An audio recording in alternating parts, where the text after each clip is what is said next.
Why do Jewish families thrive generation after generation, building empires of influence, wealth, and wisdom, while so many others struggle in endless cycles of lack and limitation? This question has puzzled historians, economists, and spiritual seekers for centuries. The answer isn't found in luck, genetics, or circumstance. It's found in law, ancient, immutable spiritual law. Tonight, we're going to unveil the 7 eternal principles that have guided the Jewish people through persecution, exile, and triumph. These aren't just cultural habits or religious rituals. They are the very foundations upon which King Solomon built his legendary wisdom and wealth, the same principles that Napoleon Hill discovered in his lifelong study of success, and the timeless truths that continue to create prosperity for those who understand and apply them. What you're about to discover transcends denomination, culture, and geography. These principles have been tested by fire, refined by suffering, and proven by generations of extraordinary achievement. They don't just build wealth, they build character. They don't just create success, they create significance. They don't just generate income, they generate legacy. From the ancient wisdom of Solomon's Proverbs to the modern insights of Napoleon Hill's masterwork, we're going to explore how these 7 principles have remained constant through changing times, technological revolutions, and cultural shifts. We'll see how wisdom before wealth, purpose over possession, and faith in motion have created not just individual prosperity, but entire communities of abundance. If you're ready to discover the timeless principles that govern true prosperity, subscribe now, turn on the notification bell, and stay with us until the very end. What you're about to hear could transform not just your finances, but your legacy. In the book of 1 Kings, we encounter one of the most pivotal moments in human history. Young Solomon, newly crowned king of Israel, receives an extraordinary offer from the Almighty. In a dream, God appears to him and says, "Ask for whatever you want me to give you." Imagine that moment. The creator of the universe offers you anything your heart desires.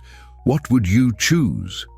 Solomon's response reveals the first and most fundamental principle of Jewish prosperity: wisdom before wealth. Instead of asking for riches, military might, or personal pleasure, Solomon makes this remarkable request: "Give your servant a discerning heart to govern your people and to distinguish between right and wrong." This wasn't just humility. It was profound understanding of a spiritual law that governs all true prosperity. The text tells us that God was so pleased with Solomon's choice that he granted not only wisdom, but also wealth and honor beyond measure. This divine response illuminates a truth that Jewish culture has embraced for millennia. When you seek wisdom first, wealth follows as a natural consequence. When you prioritize understanding over accumulation, abundance becomes inevitable. This principle runs like a golden thread through Jewish tradition. The Torah, the Talmud, and centuries of rabbinical teaching all emphasize that learning precedes earning. Jewish families invest in education not as a means to an end, but as an end in itself.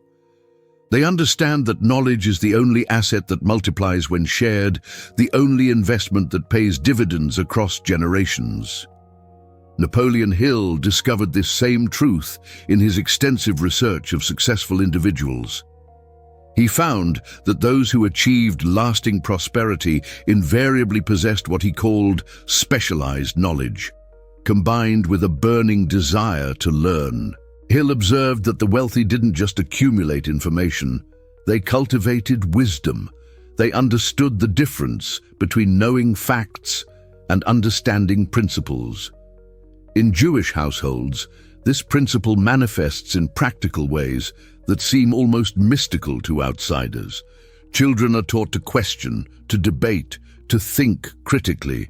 The dinner table becomes a classroom where ideas are exchanged, challenged, and refined. Study halls buzz with passionate discussions about texts written thousands of years ago, yet somehow relevant to today's challenges. This reverence for learning creates what modern psychologists call a growth mindset. Instead of believing that intelligence is fixed, Jewish culture teaches that wisdom can be developed, expanded, and deepened throughout life. This perspective transforms obstacles into opportunities, failures into lessons, and setbacks into setups for greater success. The practical application of this principle is transformative. Instead of rushing toward quick money, wise individuals invest in their minds first. They read voraciously, seek mentorship actively, and listen more than they speak. They understand that in an economy increasingly driven by knowledge and innovation, intellectual capital becomes the most valuable currency. When you embrace wisdom before wealth, you begin to see patterns that others miss. You recognize opportunities that others overlook. You develop the discernment to distinguish between genuine value and mere speculation. You build the character necessary to handle whatever success comes your way. This principle also creates what Jewish tradition calls intellectual humility. The more you learn, the more you realize how much you don't know. This awareness keeps you curious, keeps you growing, and keeps you connected to the source of all wisdom. It prevents the pride that destroys prosperity and maintains the wonder that fuels continued success. Solomon's choice in that divine dream wasn't just about personal preference, it was about understanding the fundamental order of creation. In God's economy, wisdom is the foundation upon which all other blessings are built. When you seek understanding first, you position yourself to receive not just material abundance, but the wisdom to manage it, the character to sustain it, and the purpose to multiply it. The second principle emerges from one of the most magnificent achievements in ancient history, Solomon's Temple. This wasn't just a building, it was the fulfillment of a generational dream. King David, Solomon's father, had longed to build a house for the Lord, but was told that his son would complete this sacred mission. Solomon understood that his prosperity wasn't just about personal accumulation, it was about fulfilling a purpose larger than himself. This reveals the profound principle of purpose and legacy over possession. Jewish culture has always emphasized l'dor v'dor, meaning from generation to generation. This isn't just about passing down wealth, it's about passing down wisdom, values, and mission. It's about understanding that true prosperity extends far beyond individual achievement to encompass family legacy and community impact. Napoleon Hill identified this same principle in his research, calling it definiteness of purpose. He discovered that individuals who achieved lasting success invariably had a clear, compelling vision that extended beyond personal gain. They were driven by missions that would outlast their lifetimes, purposes that would benefit others, and legacies that would continue long after they were gone. When Solomon built the temple, he wasn't just constructing a building, he was creating a symbol of generational continuity. He was saying that some things are more important than personal comfort, some dreams are worth sacrificing for, and some purposes are worth dedicating an entire life to achieve. This perspective transforms how you approach every decision, every investment, and every opportunity. Jewish families understand this principle intuitively. They don't just work to support their own lifestyle, they work to create opportunities for their children and grandchildren. They don't just accumulate assets, they build foundations for future generations. They understand that wealth without purpose is merely accumulation, but wealth with purpose becomes transformation. This principle also creates what psychologists call intrinsic motivation. When you're driven by purpose rather than just profit, you tap into an inexhaustible source of energy and creativity. You wake up each morning with a clear sense of direction. You face challenges with courage because you know why you're fighting. You persist through difficulties because you understand that your mission is bigger than your momentary comfort. The practical application of this principle is revolutionary. Instead of asking, how can I make more money? You begin asking, how can I create more value? Instead of focusing on what you can get, you focus on what you can give. Instead of building just for yourself, you build for those who will come after you. This shift in perspective attracts opportunities that would never come to those focused solely on personal gain. People want to work with, invest in, and support those who are driven by noble purposes. When your mission is clear and compelling, resources seem to flow toward you almost magically. Purpose also provides resilience during difficult times. When you know why you're doing what you're doing, you can endure temporary setbacks with grace. When you understand that your work serves something greater than yourself, you can maintain hope even when circumstances seem overwhelming. The temple that Solomon built stood for hundreds of years, becoming the spiritual center of the Jewish people and a symbol of divine presence on earth. But the principles that motivated its construction, the values that guided its design, and the purpose that sustained its creation have endured for millennia. This is the power of building with legacy in mind. The third principle is captured perfectly in one of Solomon's most practical proverbs. The diligent shall rule, but the slothful shall be under tribute. This isn't just about working hard, it's about understanding that discipline and diligence create dominion. In Jewish culture, this principle is lived out through daily practices that seem almost ritualistic to outsiders, but are actually profound exercises in character development. Consider the structure of traditional Jewish life. Morning prayers at a specific time, regardless of mood or circumstances. Torah study as a daily discipline, not just when convenient. Sabbath observance that requires planning, preparation, and commitment. Kosher laws that transform every meal into a conscious choice. These aren't burdens, they're training grounds for the kind of disciplined thinking that creates lasting prosperity. Napoleon Hill observed this same principle in the lives of successful individuals. He found that without exception, those who achieved greatness had developed what he called self-discipline. They had learned to do what needed to be done, when it needed to be done, whether they felt like it or not. They understood that consistent action, applied over time, creates compound results that seem almost miraculous to those who live by impulse. Jewish tradition teaches that the world operates according to divine principles that reward consistency and punish inconsistency. The Hebrew concept of middot refers to character traits that are developed through practice, not just desired through wishful thinking.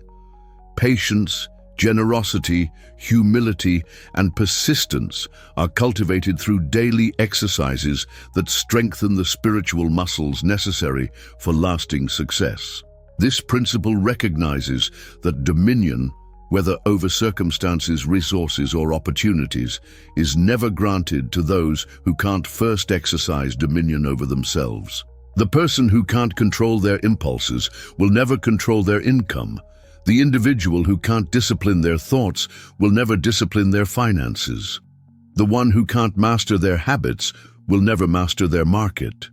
The practical application of this principle transforms every aspect of life. Instead of waiting for motivation, you create momentum through consistent action. Instead of hoping for better circumstances, you become the kind of person who creates better circumstances. Instead of looking for shortcuts, you commit to the daily disciplines that compound into extraordinary results. Jewish culture has always understood that small, consistent actions create massive long-term results. The tradition of daily study, for example, might seem insignificant on any given day, but over months and years, it creates a depth of understanding that becomes a competitive advantage in any field. The practice of tithing might seem like a financial burden in the short term, but it develops the generosity and trust that attract abundance over time. This principle also creates what modern psychology calls delayed gratification.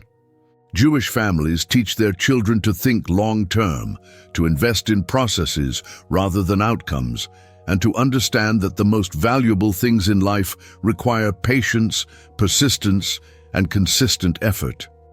This perspective prevents the impulsive decisions that destroy wealth and develops the steady habits that create it.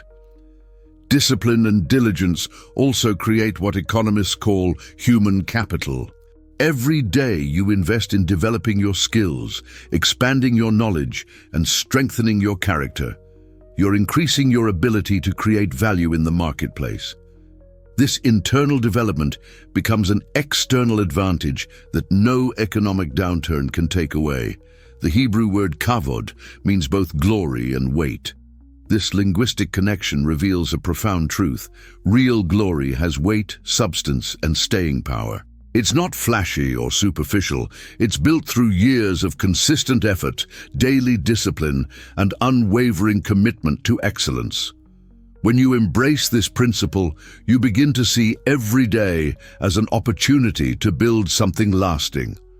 Your morning routine becomes a spiritual practice. Your work becomes a form of worship. Your consistency becomes a testimony to the power of disciplined living. You don't just succeed, you become the kind of person who deserves success. The fourth principle emerges from a beautiful aspect of Jewish communal life, the minyan. This refers to the quorum of 10 adults required for certain prayers and religious ceremonies. The minyan isn't just a religious requirement, it's a profound symbol of the principle that prosperity through community and covenant creates abundance that no individual effort could achieve alone. Jewish communities have thrived for millennia because they understood that success is rarely a solo endeavor. From the partnerships that built great businesses to the study groups that preserved ancient wisdom, Jewish culture has always emphasized that iron sharpens iron. The individual who tries to succeed alone will eventually hit limitations that can only be overcome through collaboration, connection, and community. Napoleon Hill discovered this same principle in his research, calling it the mastermind. He found that the most successful individuals invariably surrounded themselves with others who shared their vision, complemented their skills, and challenged their thinking. Hill observed that when two or more minds work together in harmony toward a common goal, they create a third mind that possesses capabilities far beyond what any individual could achieve alone. In Jewish tradition, this principle is expressed through the concept of covenant. A covenant isn't just a contract, it's a sacred bond that creates mutual responsibility and shared destiny. When Jewish families enter into business partnerships, they don't just exchange money, they exchange commitments. They don't just share profits, they share values. They understand that true prosperity is built on relationships that honor both success and character. This principle also manifests in the Jewish approach to education. The traditional study hall, or Beit Midrash, is designed for collaborative learning. Students study in pairs called chavruta, challenging each other's understanding, questioning each other's assumptions, and building knowledge together. This method recognizes that truth is often found not in individual brilliance, but in the creative tension between different perspectives. The practical application of this principle is transformative. Instead of hoarding knowledge, you share it freely, knowing that teaching others actually increases your own understanding. Instead of viewing others as competition, you see them as potential collaborators who can help you achieve goals that would be impossible alone. Instead of building walls around your success, you build bridges that connect you to others who share your values and vision. Jewish communities have always understood that ethical business practices aren't just morally correct, they're financially intelligent. When you treat customers, employees, and partners with integrity, you create a reputation that becomes your most valuable asset. When you honor your commitments, you build trust that opens doors to opportunities that would never be available to those who operate without character. This principle also creates what economists call network effects. Every relationship you build with integrity becomes a pathway for new opportunities. Every person you help becomes a potential advocate for your success. Every community you serve becomes a source of support when you face challenges. Your network becomes your net worth, but only when it's built on genuine care and mutual benefit. The concept of tikkun olam, or repairing the world, reflects this principle at its deepest level. Jewish tradition teaches that prosperity isn't just about personal success. It's about contributing to the healing and improvement of the world. This perspective attracts resources and opportunities because it demonstrates that your success serves a purpose larger than yourself.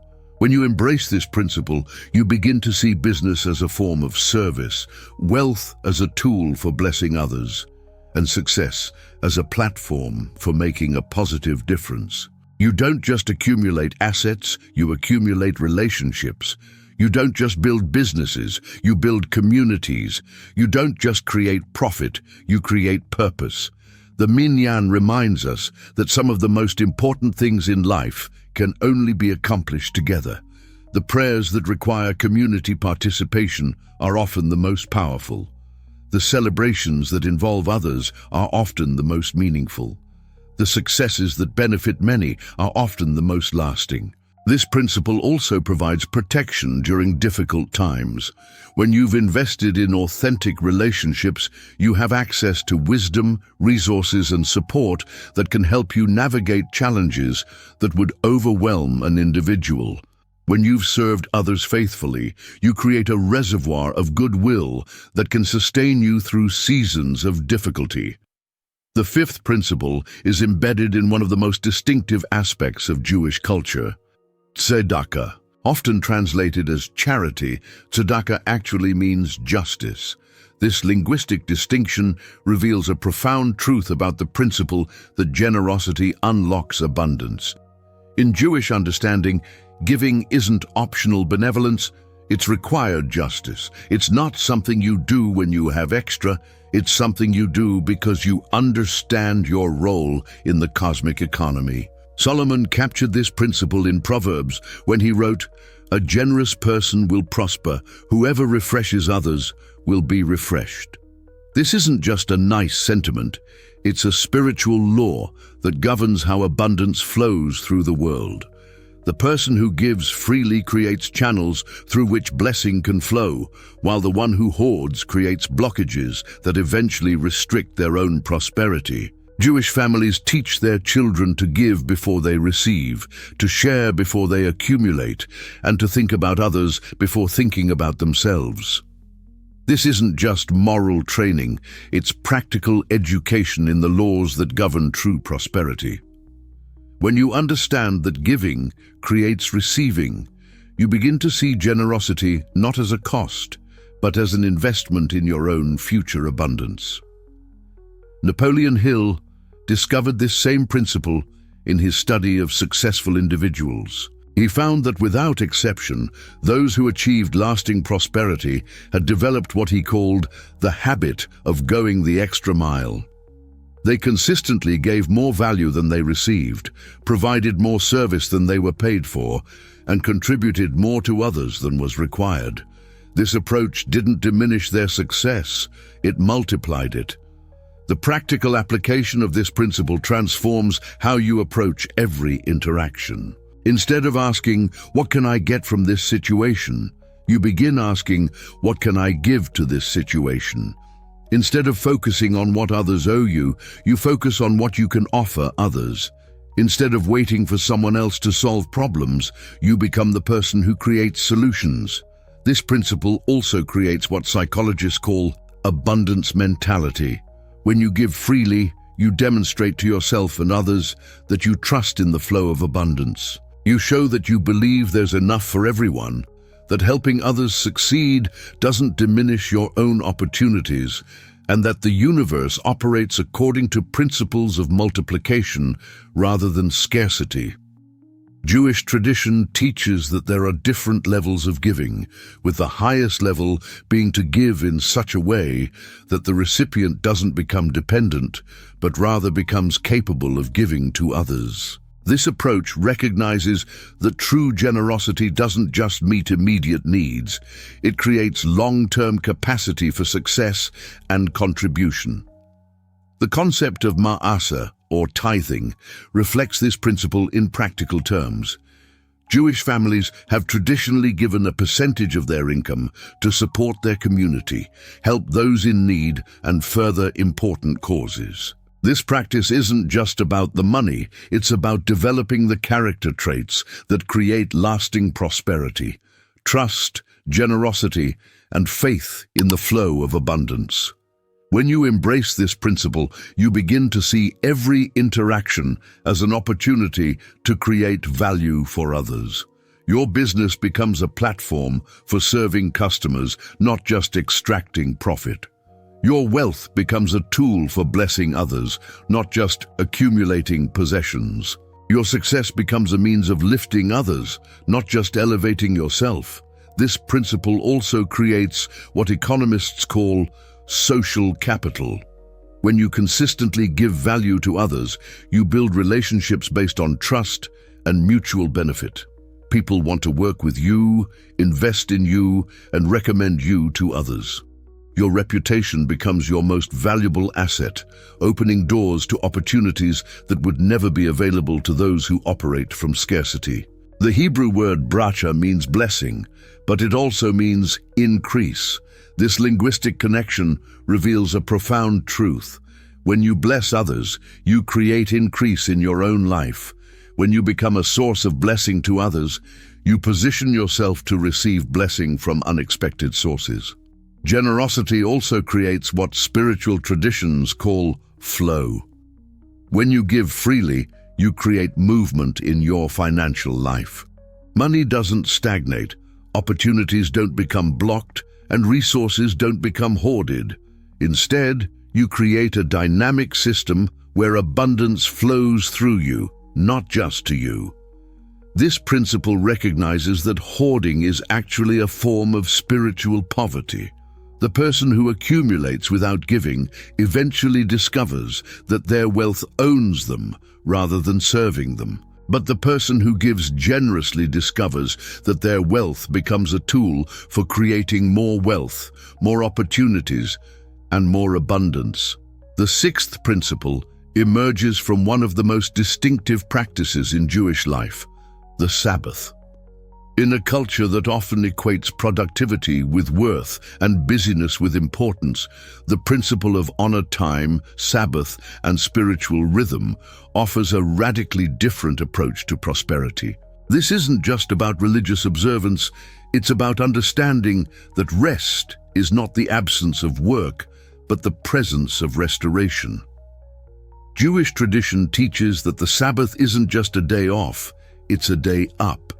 It's a weekly reminder that human beings are not machines designed for constant production, but spiritual beings who need regular connection to the source of all abundance. The Sabbath recognizes that sustainable prosperity requires rhythms of activity and rest, engagement and reflection, doing and being. Napoleon Hill understood this principle, though he expressed it in different terms. He wrote about the importance of what he called organized thinking and creative meditation. Hill discovered that the most successful individuals regularly carved out time for reflection, planning, and spiritual renewal. They understood that periods of apparent inactivity often produced the insights and innovations that led to their greatest achievements. In Jewish understanding, time is the most precious resource because it's the only one that can't be renewed or replaced.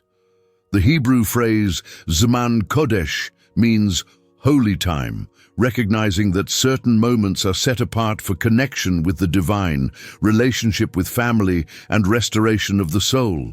This perspective transforms how you think about productivity, success, and the purpose of work itself. The practical application of this principle is revolutionary in a world that celebrates constant activity. Instead of measuring success only by output, you begin measuring it by impact.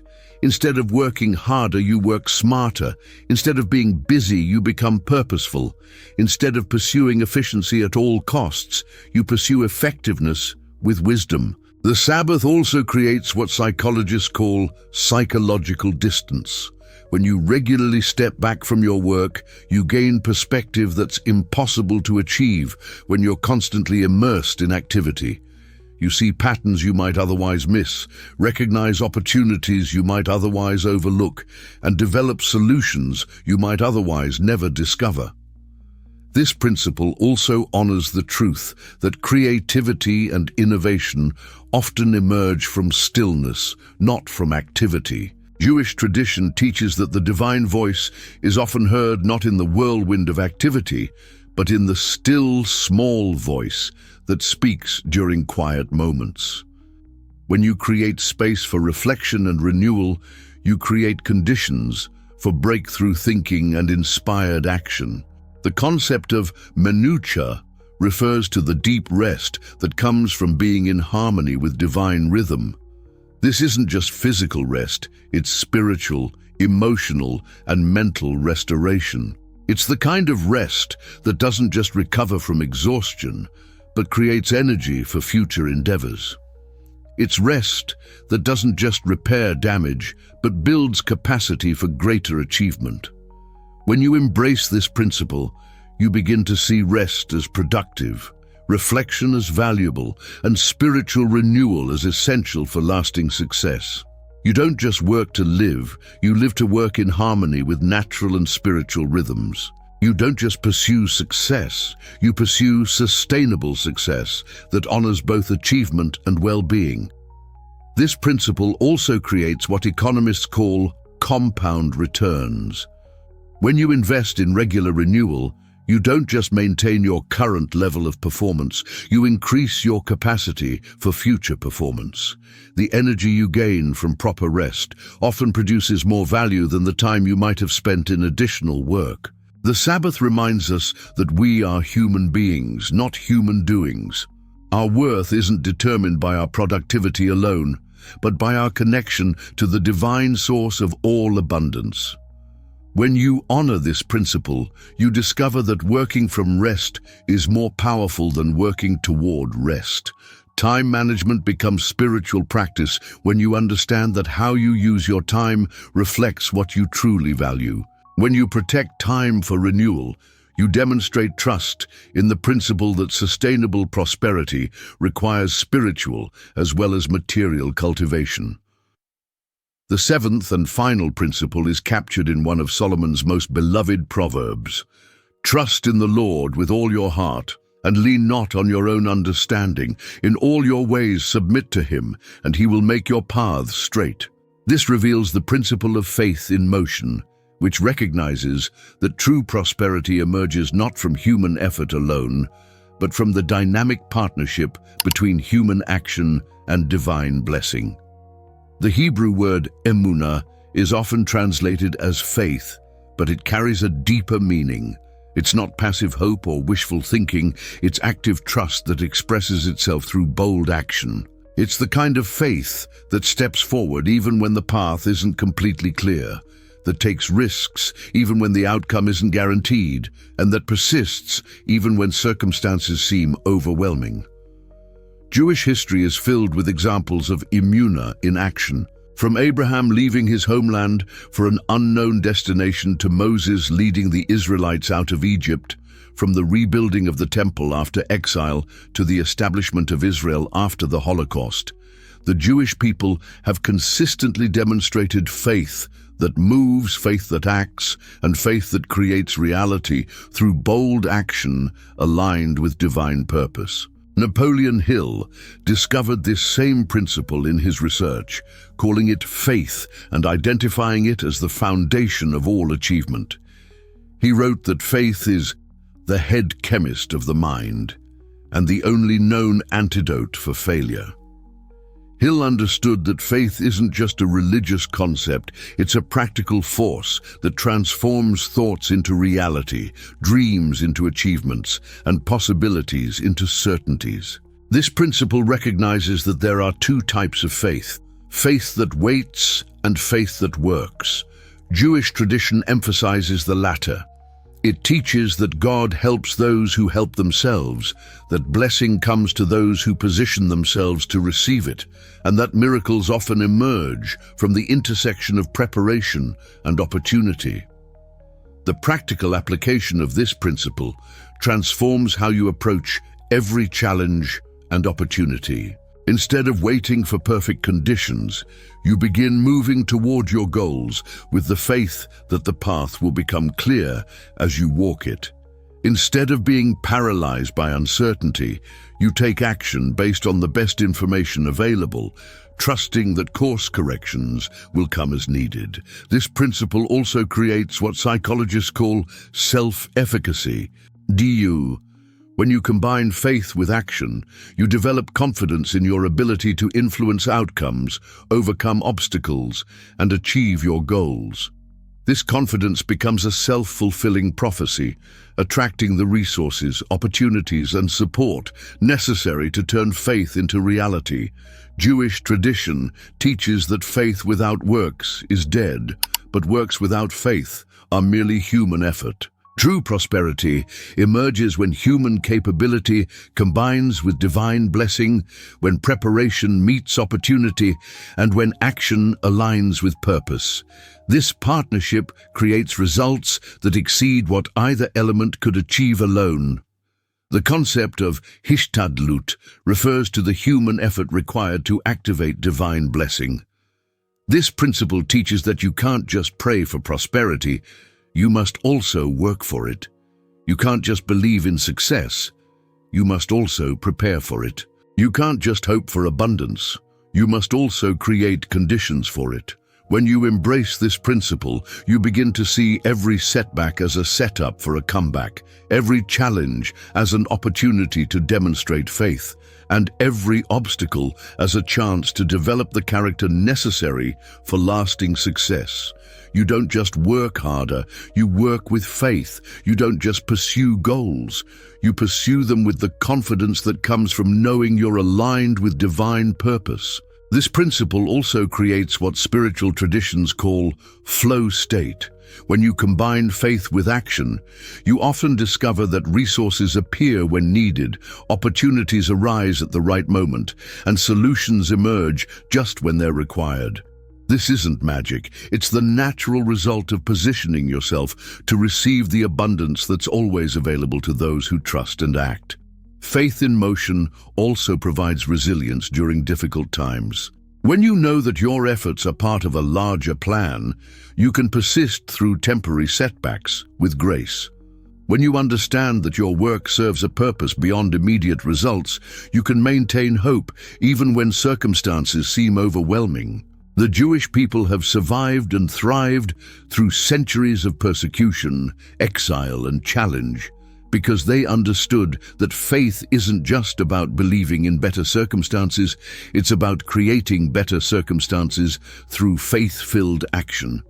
They didn't just hope for a better future, they built it through the combination of unwavering faith and consistent effort. These 7 eternal principles, wisdom before wealth, purpose and legacy over possession, discipline and diligence, create dominion, prosperity through community and covenant, generosity unlocks abundance, honor time, Sabbath and spiritual rhythm, and faith in motion form a complete system for creating lasting prosperity. They're not just individual concepts, they're interconnected principles that work together to create abundance that transcends material success. When you seek wisdom first, you position yourself to make decisions that create lasting value.